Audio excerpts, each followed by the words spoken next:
Le bar des supporters sur Maritima, bonsoir à toutes et à tous. Excellent début de semaine avec l'Olympique de Marseille qui a réalisé un gros coup ce week-end en terre bretonne. Victoire des Marseillais, 2-1, Mason Greenwood et Adrien Rabiot pour les buteurs. Dans le même temps, Monaco, Lyon et Lille ont été accrochés. La doublette infernale vient de me rejoindre. Bonsoir Karim Attab. Salut les amis. Bonsoir Jacques Baye. Salut mes amis. En quelques phrases, essaye de me synthétiser les raisons pour lesquelles l'Olympique de Marseille a fait le taf en Bretagne. Déjà, la raison principale, c'est qu'ils étaient meilleurs. Ensuite, je pense que le collectif de l'OM est beaucoup mieux huilé que celui de Rennes. Il y a du talent individuel qui est plus fort que celui de Rennes, et il y a une force de caractère qui est bien au-dessus. La preuve en est la réaction 2 minutes après le but concédé de Kalimundo. Voilà, les Marseillais sont sur une dynamique, notamment à l'extérieur, qui est exceptionnelle, puisque 24 points sur 27 possibles, tu peux chercher dans n'importe quel championnat en Europe, notamment dans les 5 premiers et même ailleurs. Il n'y a pas d'équipe qui réalise un tel parcours. Donc voilà, parce que Rouly, parce que Heubière, parce que Greenwood, parce que l'Olympique de Marseille. Et franchement, Rennes n'a pas été non plus un énorme concurrent samedi, mais il fallait passer outre et revenir de la vilaine, parce que bon, franchement, elle est vraiment vilaine, avec -3 il faisait, et du coup il est rentré avec les 3 points. Non, la vilaine, c'est la rivière. Mais oui, je sais, mon chéri, je sais de quoi je parle. Oui. Mais tu sais que Karim, s'il a un fils, s'appellera Géronimo. C'est un Apache, c'est un Sioux maintenant, Karim Attab. Sauf que j'ai 2 filles et ça suffit. Mais c'est vrai que. Mais s'il y en avait un, il s'appellerait Géronimo. Jaco, cette équipe de Rennes qui court dans la plaine. Jaco, cette équipe de Rennes, elle nous a fait des misères quand même ces dernières saisons, et notamment parfois au Vélodrome aussi. Cette année, ils ont eu la monnaie de leur pièce. Oui, parce qu'on les craignait depuis longtemps, parce que cette équipe, elle a un niveau différent des équipes que nous avions battues jusqu'à présent, parce que tu sais très bien qu'il y a beaucoup de gens qui disent qu'on bat que les mauvais. Donc là, Rennes ne fait pas partie des mauvais. C'est une équipe et un club avec de grosses ambitions, avec un recrutement de Samba qui a fait de beaux arrêts, Fofana qui est rentré, qui apporte quand même de la puissance, mais l'Olympique de Marseille est super puissant. Et en plus, un état d'esprit irréprochable. On va parler d'abord du pénalty arrêté de Rouly, qui est exceptionnel. Derrière, tu prends un but, mais 2 minutes après ou 3 minutes après, tu es capable d'en marquer un. Donc dans ta tête, c'est que tu es hyper costaud. Et quel but! Le but qui a été marqué par les Marseillais, les gars, mais tu te régales, c'est léché, c'est beau. C'est pas un but en bois ou contre son camp. Donc cette force de l'Olympique de Marseille, tu te mets là et tu te dis, mais on va pas pouvoir perdre contre cette équipe, parce que c'est puissant, c'est costaud dans tous les secteurs de jeu. Karim nous l'a dit. Pourquoi? Mais pourquoi? Je veux dire, pourquoi? C'est simple, parce qu'on est meilleur, un peu, c'est tout. Les forces vives, les têtes de gondole ont répondu présent. Mason Greenwood, Géronimo Rouly, Adrien Rabiot. C'est symbolique vraiment, comme disait Jaco, de la supériorité marseillaise. Oui. Après, tu te rends compte quand même que quand tu te retrouves face à n'importe quel adversaire, ou presque, tu as des individualités qui sont au-dessus sur le papier. Et ça compte. Après, avoir des individualités, c'est super. Mais faire en sorte que ces individualités, elles se mettent au service du collectif, c'est quand même encore plus fort. J'en veux pour preuve Mason Greenwood, qui peut-être à un moment donné a été un peu trop altruiste sur une relance de Samba, au lieu de contrôler peut-être et d'envoyer une frappasse premier poteau. Ben non, tout de suite il a essayé de la mettre à Neil Maupay. Adrien Rabiot qui donne beaucoup plus de ballons que ce qu'il tente sa chance, et quand il tente sa chance de la tête comme il l'a fait, c'est fantastique. Neil Maupay qui a un rôle mais vraiment très obscur, très difficile. Je rigole, mais la dernière fois je l'ai vu, je lui ai dit, mais ton dos voit plus souvent le but adverse que ton visage, tellement tu joues en remise, dos au but. Donc non, voilà. Et je parle pas du don des défenseurs, parce que quand tu vois depuis 2 mois, tu as des buts qui sont fantastiques. Mais vraiment, je pèse mes mots, ce sont des buts que l'on ne voyait pas à l'Olympique de Marseille auparavant. Ce sont des buts construits, avec vraiment une architecture de relance. Le but de Rabiot à Saint-Étienne, en championnat, qui se termine par la déviation de Mopé avec la reprise d'Adrien Rabiot qui casse les barres, il est magnifique. Le but de Quentin Merlin contre Lille, au Vélodrome, dans sa conception, c'est un modèle du genre. Si c'est le Barça ou Arsenal qui marque ça, un but comme ça fait le tour de la terre. Et le but égalisateur de Mason Greenwood, la passe de Pierre-Emile Højbjerg dans l'espace pour un Murillo qui s'en voulait peut-être encore un petit peu d'avoir mis la main qui n'existait pas sur le pénalty. Oui. Et le centre en retrait, tu te dis, tu vois du football, tu vois de la qualité esthétiquement et en efficacité. Et ça vraiment, franchement, je comprends que tu payes pour aller voir cette équipe jouer maintenant. Tu te régales. Et tu sais, Marco, pour l'Olympique de Marseille, là, cette personne est insensible. Pour rien vous cacher, j'ai Ghislain Printemps qui m'a appelé, qui était l'ancien adjoint de Jean-Louis Gasset, parce que bon, c'est pas facile ce qu'ils vivent actuellement. Il est toujours. Hein. C'est très très dur. Il a été à l'Olympique de Marseille et ce club-là, il laisse insensible personne. Il a encore une partie de son cœur à Marseille. Et ce que vient de dire Karim, il m'a dit, mais je me régale. Je me régale à voir cette équipe évoluer. C'est ça qui est important aussi, les gars. C'est que tu as de la matière. Quand tu fais une sauce, tu as une fond de sauce, il y a quelque chose. Tu sais déjà, tu as établi des trajets préférentiels. Quand tu prends un but et que tu sais comment tu dois faire pour égaliser, certaines fois, certaines équipes, c'est le Hura football, ça va à droite, ça va à gauche, tu te dis, ils savent pas par où passer. Nous, on sait ce qu'on doit faire et c'est mis en place. Quand tu es à Marseille, on te dit, oh, tu es en place, toi. Ben oui, mais nous, on est en place. C'est-à-dire que l'Olympique de Marseille a une trajectoire établie et bien établie. Et donc, ça fait peur aux adversaires. En plus, cette armada offensive, on va en parler. Ça peut marquer de partout, à droite, à gauche. Alors, des fois, il y a des joueurs comme Luis Enrique et Quentin Merlin qui n'ont pas été en grande forme à Rennes. Mais on va expliquer aux gens que tu peux pas, ils ont été cadenassés par une largeur qu'a pris Sampaoli avec une défense à 5. Donc, à partir du moment où eux, ils sont cadenassés, ça donne un peu plus d'espace aux autres. C'est aussi ça. Tu peux pas avoir 11 bons joueurs. C'est pour ça que de temps en temps, il y a des joueurs qui sont un petit peu en dessous parce que les adversaires, ils essaient de cadenasser. On va revenir sur le jeu dans un instant. Avec une vraie communion aussi, avec le parcage marseillais, les 1300 supporters qui s'étaient déplacés. Ça aussi, c'est une vraie belle satisfaction de la soirée. Oui, après la communion, satisfaction. C'est surtout la présence des supporters qui est la vraie satisfaction. Ouais. Encore une fois, quand on nous laisse tranquille. C'est un sujet qui m'énerve un peu, hein, parce que y a pas de raison que les matchs à l'extérieur se jouent aussi régulièrement sans les supporters de l'Olympique de Marseille. Donc voilà, on a vu qu'ils étaient très nombreux. Tu le dis, 1300 en parcage. Je peux te dire qu'il y en avait beaucoup ailleurs. En dehors du parcage, même moi, près de moi, j'ai réussi à en convertir 3 ou 4. Donc, incroyable. Non, franchement, dans la radio, les gars, ils étaient rouges et noirs. À la fin, ils étaient bleus et blancs. Ils ont demandé un autographe à Karim. Non, mais il est fou, ce mec. Je te le dis. Il transforme les gens. Le mec, il avait le supporter de Rennes, il avait le drapeau, il a brûlé. Il a dit, donne-moi la perruque. Il y avait un mec à l'époque qui s'appelait Raël. Il transforme.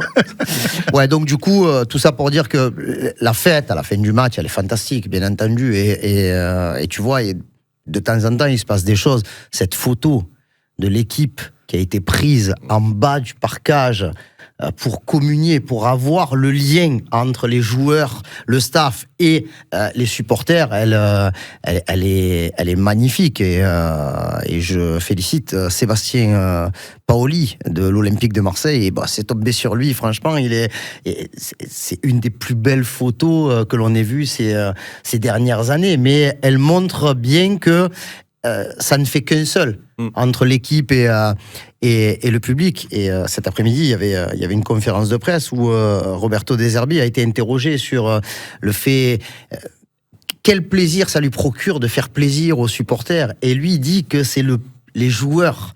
Ça, c'est un truc, il n'y a rien de plus beau que de voir les joueurs fêter, célébrer une victoire, célébrer un but devant les virages, devant les parcages. Et tu sens qu'il n'y a plus de différence. Il n'y a rien qui sépare l'équipe et son public. Et ça, Franchement, ça arrive dans d'autres clubs. Mais chez nous, c'est très, très, très, très fort, franchement.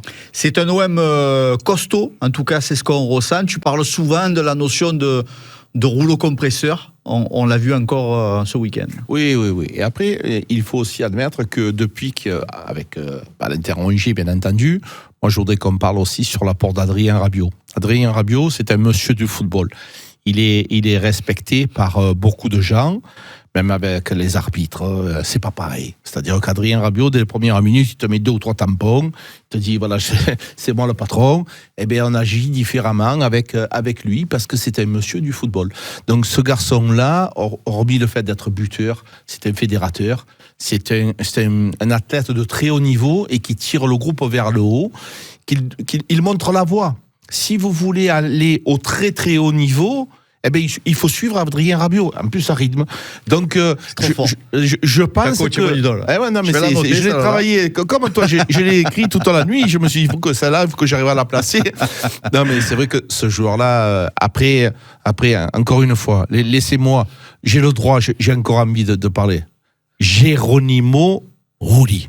Voilà. Je veux entendre parler Apache Sioux. Je veux entendre parler de cet homme-là. C'est un mec extraordinaire. Si aujourd'hui tu en es là, Karim, c'est grâce à lui. Si tout au long de la saison, on va marquer le nombre de fois où il nous a aidés à gagner des points. Mais c'est exceptionnel. C'est un fédérateur.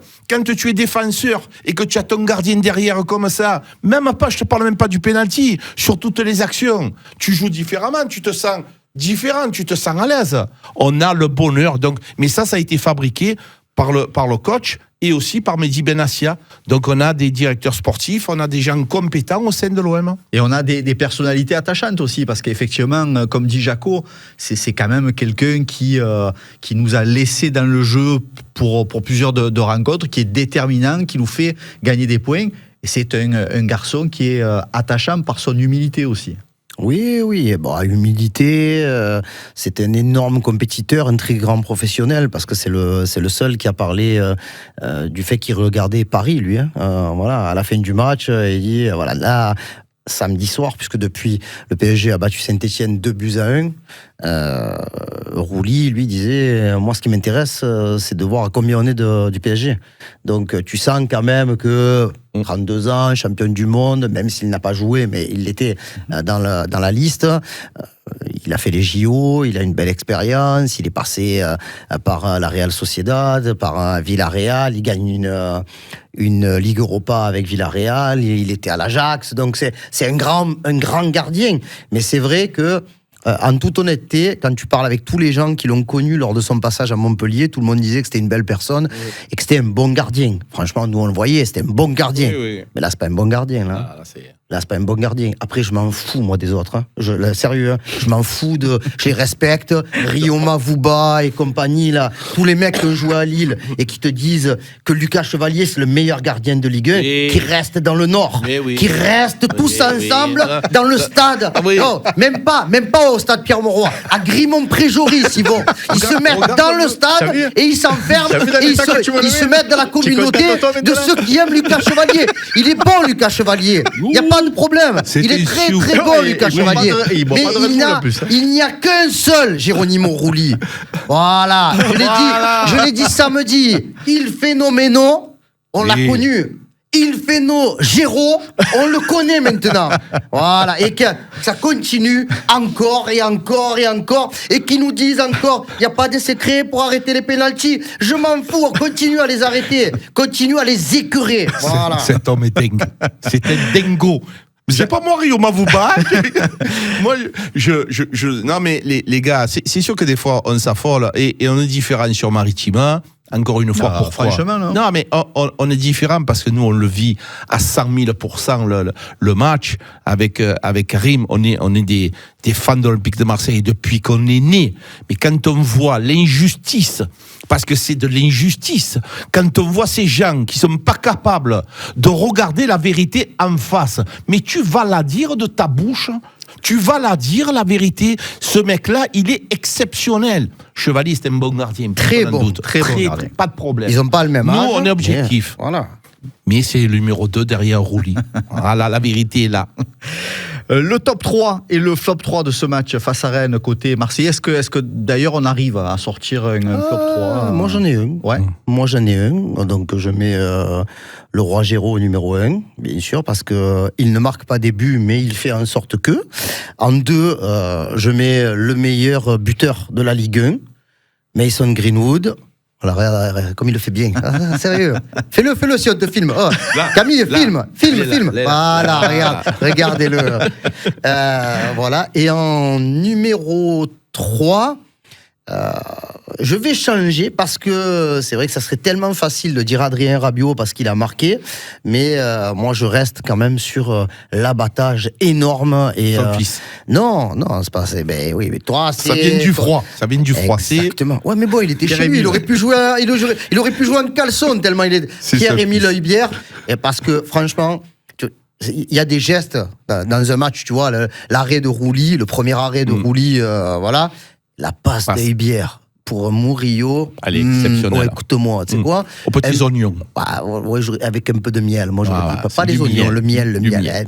Tu le sais. Mais du coup, voilà, Heubière dans le top 3. Mais il y en a d'autres qui auraient mérité. Mais flop 3, Jaco? Les deux qui ont été. Moi, j'ai plus envie de parler de flop. Flop 3, je mets que des Rennais, moi. Non, mais les deux qui ont été un peu moins en vue, on va pas dire de flop, c'est les deux, ce soit Luis Enrique et Quentin Merlin. Mais encore une fois, quand tu es aussi, on va arrêter d'essayer de dire qu'il nous faut un avant-centre. Les gens, ils s'en prennent à Neil Maupay, ils s'en prennent à Eli Wahi, ils s'en prennent à Jonathan Rowe quand il rentre. Le système de jeu de Roberto De Zerbi ne permet pas aux attaquants d'avoir la même liberté que peuvent avoir les autres attaquants dans les autres équipes.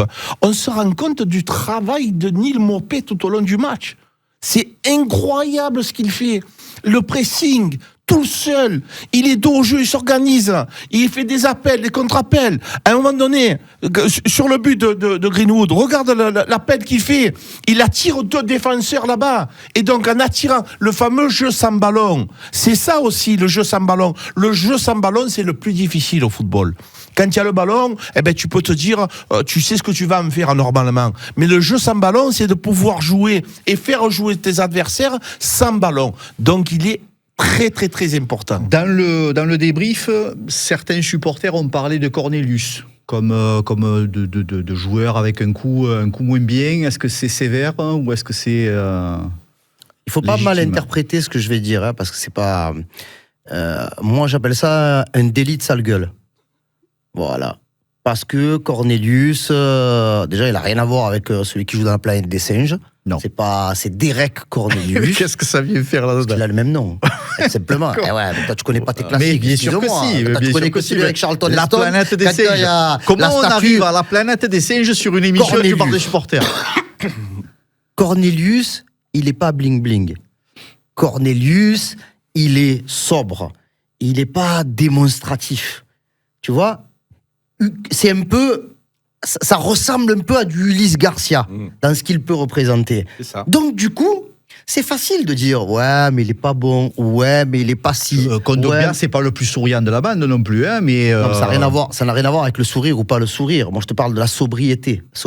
Après, c'est moi, je trouve que Derek Cornelius, dans le poste qu'il a, dans ce qu'on lui demande, aujourd'hui, ça n'est pas un titulaire à part entière de l'équipe, mais comme dit Jaco, c'est un 12 ou un 13. Kondogbia n'est pas là. Cornelius joue, jusqu'à preuve du contraire. L'OM a battu le Havre, l'OM a gagné contre Rennes. Tu ne peux pas dire Kondogbia n'était pas là, on a perdu parce qu'il y avait Cornelius. Oui, bien sûr. Donc, à un moment donné, oui, bien sûr, il peut encore mieux faire. Faut pas oublier quand même que par rapport à d'autres joueurs, on en parlait tout à l'heure avec Léo Balerdi, il n'a pas joué, il n'a jamais été titulaire depuis l'après-trêve du mois de novembre, c'est-à-dire depuis que l'OM a changé de système. Donc il faut quand même un peu s'adapter. Alors peut-être que les gens pensent que tout est facile, que tout est acquis, mais ça reste pour moi, c'est un mec extrêmement fiable, qui est plutôt intéressant. Pour les rageux, Karim, on va leur expliquer. Pour les rageux, et on va leur expliquer comme ça, on va le clore le débat. Quand tu fais un effectif... Règlement de compte. Ah oui, vous me faites délirer ce soir. Quand tu crées un effectif, tu crées un groupe, tu as forcément des premiers choix et des seconds choix, voire des troisièmes choix. Cornelius, quand il arrive, c'est pas un prétendant au premier choix. Le premier choix, c'est Lilian Brassier. Lilian Brassier n'est pas convaincant du tout. On n'arrive pas, ok. On met Geoffrey Kondogbia pour le remplacer. Cornelius, de temps en temps, il est là, il montre le bout de son nez. Moi, je vais dire aux gens, est-ce qu'il a progressé, ce garçon ? Est-ce qu'il a progressé ? La réponse, elle est oui. Voilà, il n'est pas exceptionnel, non, mais c'est un garçon qui est très utile. Il fait ce qu'on lui demande. Comme quand il est arrivé, Murillo nous a dit, il est arrivé, c'était une pantoufle. Garcia, c'était une pantoufle. Et maintenant, ces joueurs-là, ils montrent de très belles choses. Il est en net progrès, Cornelius, grâce à Roberto De Serbi et de son staff. Donc, ce monsieur-là, il est arrivé pour être numéro 12 ou numéro 13. Il fait son job de fort belle manière. Si tu constitues un groupe qu'avec des titulaires indiscutables, ne vous étonnez pas qu'il y ait une guerre dans le club, parce que les gens, ils veulent tout jouer. Donc ce garçon-là, bravo et merci monsieur. Dernière question pour ce soir, essaye d'être concis dans ta réponse. Un mot sur l'arbitrage. Est-ce que l'arbitre de ce Rennes Olympique de Marseille, et Jaco il rigole déjà. Il est dingue ce mec. Non mais là, tu sais quoi, le mec te dit, sois concis, mais un mot sur l'arbitrage. Il me faudrait un quart d'heure, Parce qu'il n'a pas écouté le match. Est-ce que l'arbitre de ce Rennes Olympique de Marseille se rajoute à la liste des arbitres moyens de Ligue 1 ? Alors, oui, après, je serais peut-être un petit peu plus indulgent avec lui parce que c'est la première fois qu'il arbitrait l'Olympique de Marseille, que c'était un arbitre assez jeune, entre guillemets, dans le milieu de l'arbitrage professionnel et de la Ligue 1. Après, voilà, sur les pénaltys, il faut juste rajouter que même s'il a complètement tort à 200%, il n'est pas aidé par l'assistance vidéo. Et j'allais dire Auguste Pignard, non, Jérémy Pignard, qui est un arbitre originaire de la région lyonnaise, me semble-t-il, et qui donc cette fois-ci avait choisi de ne pas manger de burger et qui regardait un peu trop précisément. Franchement, à un moment donné, quand les mecs qui sont dans le camion, ils t'appellent et qui te disent erreur manifeste, va voir. Donc voilà. À côté de ça, il a quand même fait d'autres erreurs qui auraient pu coûter cher. Ça donne des cartons jaunes qui peuvent coûter cher, puisque Balerdi est désormais à 2 cartons jaunes et il faut qu'il attende 1 ou 2 matchs avant de sortir de la série. Mais c'est sûr que, encore une fois, ça ne donne pas une bonne image de l'arbitrage français, quoi. Allez, très belle opération en tout cas de l'Olympique de Marseille ce week-end, Inter-Bretonne, victoire 2-1. L'OM qui est deuxième du classement avec 5 points d'avance désormais sur l'AS Monaco. Le prochain rendez-vous, c'est bien sûr ces 16e de finale de Coupe de France, demain soir du côté du Vélodrome à partir de 21h10, de plus en plus tard. C'est tout pour ce soir. Merci les frérots, vous m'avez fait délirer encore une fois ce soir. Merci Jaco. Merci mes amis. Merci mon Karim. Merci les gars. Belle fin de week-end sur Maritima. À demain 18h pour l'avant-match.